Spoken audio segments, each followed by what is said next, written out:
And it felt liberating. The freedom of just being one person, one version, putting down the masks of what I felt I should be, or what I felt people wanted me to be, or what I felt would go best in that arena.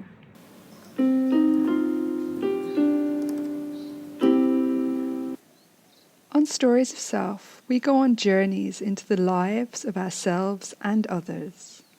We see how stories connect, how they diverge, and how we can create our worlds and solve our problems.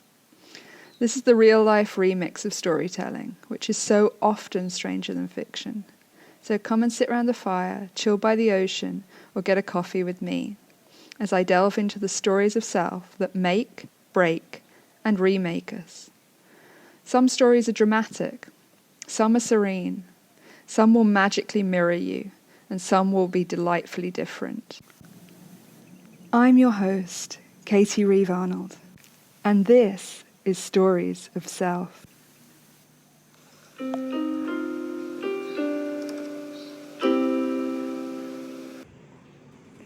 This week, I've been stepping out of my comfort zone, addressing the difference between fear of change and excitement of expansion, and mixing parts of my world that had previously been separate.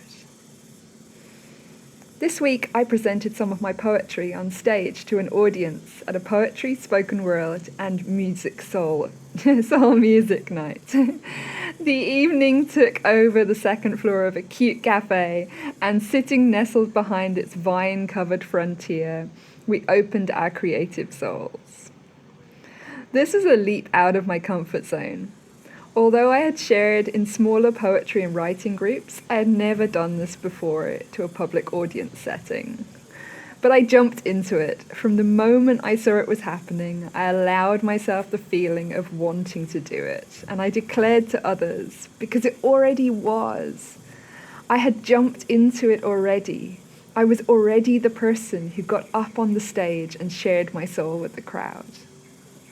This is one of the interesting things about jumping into chosen change. It doesn't take time. It is instantaneous. The idea that it takes time to get somewhere is actually an illusion. It is a story fed to us by our egos, and our egos are tasked with keeping us safe. Mostly, our egos do a good job of keeping us safe, but they do too good a job sometimes. They don't just keep us safe from harm, they keep us safe from living at all. It isn't our ego's fault in a way. Egos are simple and tasked only with keeping us safe. So they don't have the greater perspective to see that the way life works is that none of us are getting out of it alive, per se. So even if the ego feels it can keep you 100% safe, there's no point to this if you are not living during the process, because the ego can't keep us safe from the aging process or death itself. So safety is overrated. It can only exist in a balanced harmony with living, otherwise safety itself becomes what is holding us back from living. And in fact, a true feeling of safety doesn't lay in getting things and holding on to them exactly as they are, clinging to something already provided.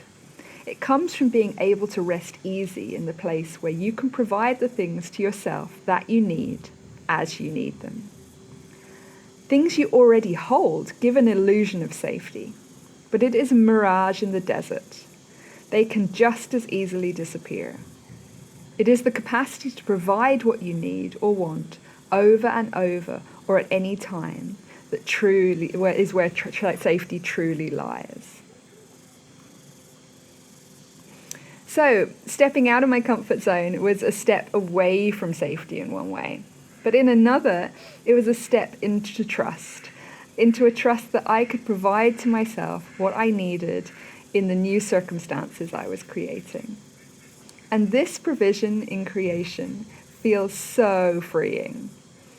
It kind of makes it comfortable to be out of your comfort zone, because it means you create your own comfort zone as you go. And in that, I felt excitement bubble up.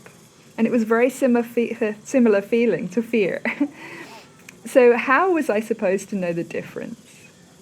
Well, I think we've all probably heard the statement that can be summed up as feel the fear and do it anyway. This was something my grandma used to focus on.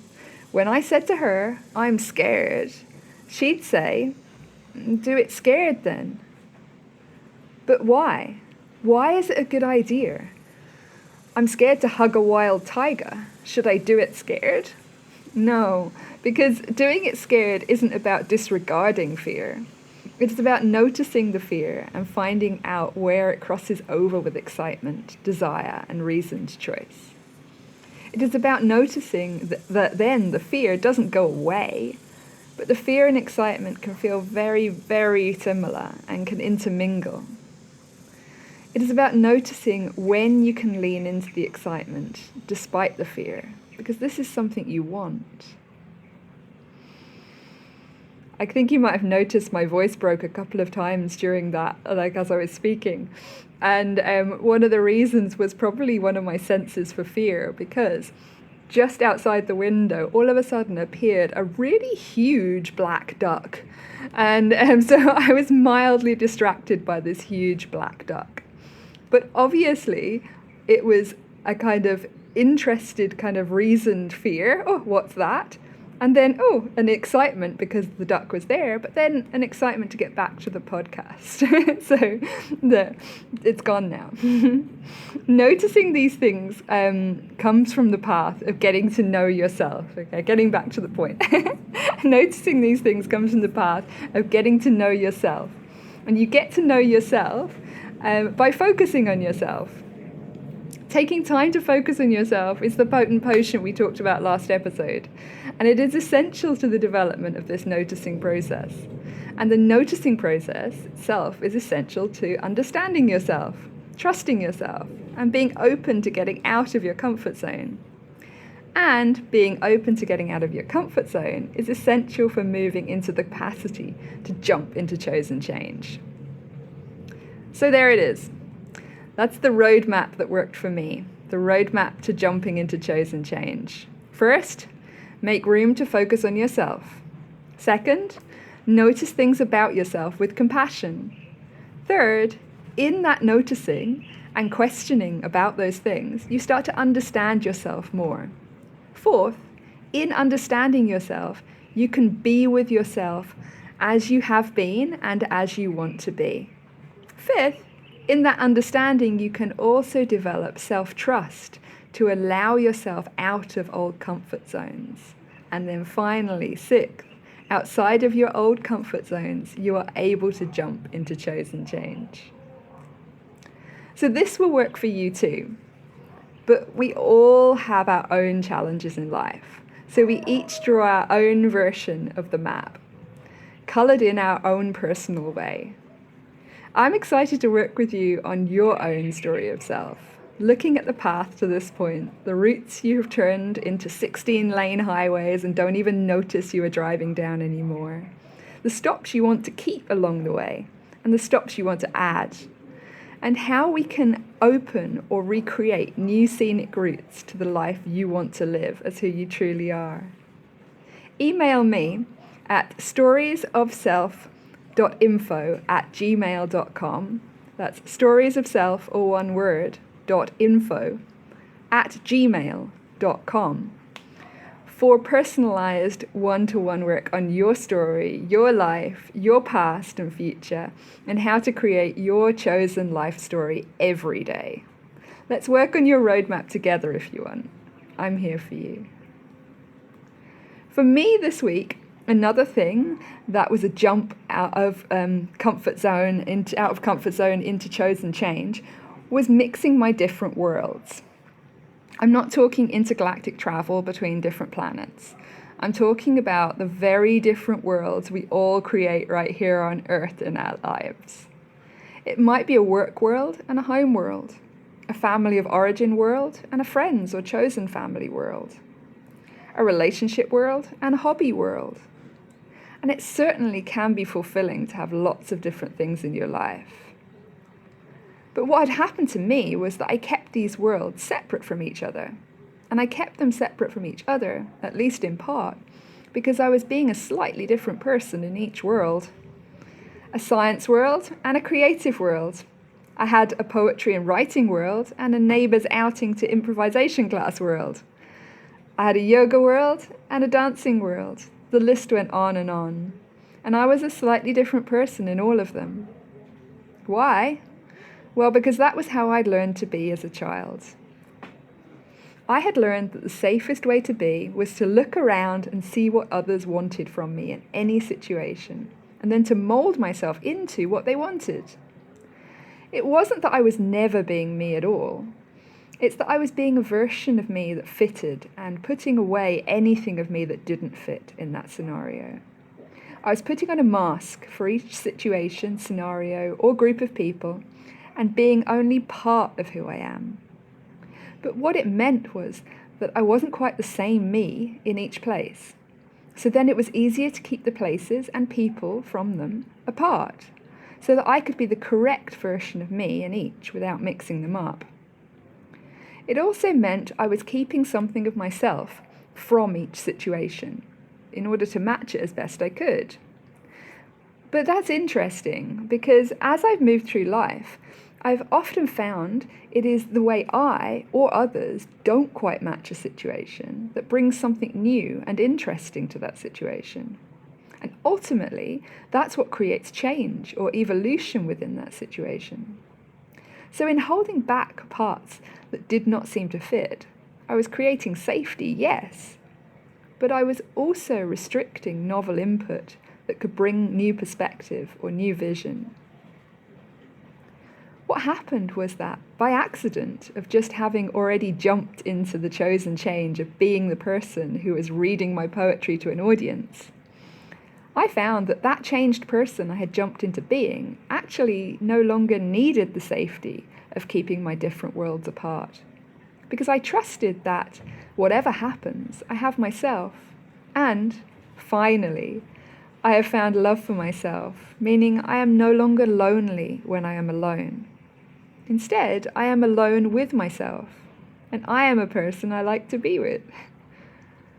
And so it happened that, not just by accident, but by another chosen jump, I invited people across my worlds, from group to group. I actually even found on the poetry reading night that life was assisting me with that by sending me a couple of people from still other groups in my life that I hadn't even invited, who arrived synchronously into the mix, and it was a joy to see them there. So, using the process I described earlier, focus, notice, understand, trust, and jump. I jumped into the chosen change of no longer holding up the barriers between my worlds, no longer needing to keep them apart or feeling uncomfortable when they collided, because I was jumping into the chosen change of deciding to be the same me in all worlds, the me who I truly am. And it felt liberating. The freedom of just being one person, one version, putting down the masks of what I felt I should be, or what I felt people wanted me to be, or what I felt would go best in that arena. And it was exciting and a bit frightening. But it was a good idea, and I could see and understand how I'd gotten into the issue of dividing myself. And I could see how it was okay to just be me. And I could see that I could trust myself to move in life, creating a future for myself as who I authentically am. And so I jumped. And I did it scared, because the fear of change was only part of it, alongside the excitement of expansion. So the biggest thing I did this week wasn't to get up on stage and share my writing. It was to bring down the walls between my worlds. And instead of being confused and fearful, I found I was dancing, energized and delighted as people moved between my worlds and everything shone brighter for all of us. Email me at storiesofself.info@gmail.com. That's storiesofself, or one word, .info@gmail.com. for personalized one-to-one work on your story, your life, your past and future, and how to create your chosen life story every day. Let's work on your roadmap together if you want. I'm here for you. We are all telling our stories, and we are all telling ourselves stories about it all. Are you brave enough to walk with me into hearing, considering, and understanding the stories we tell? Join me next time, where we'll be considering more stories and illusions and stepping into creating the freedom we desire. Every moment, we are who we are choosing to be. You choose. Choose you, because your story matters.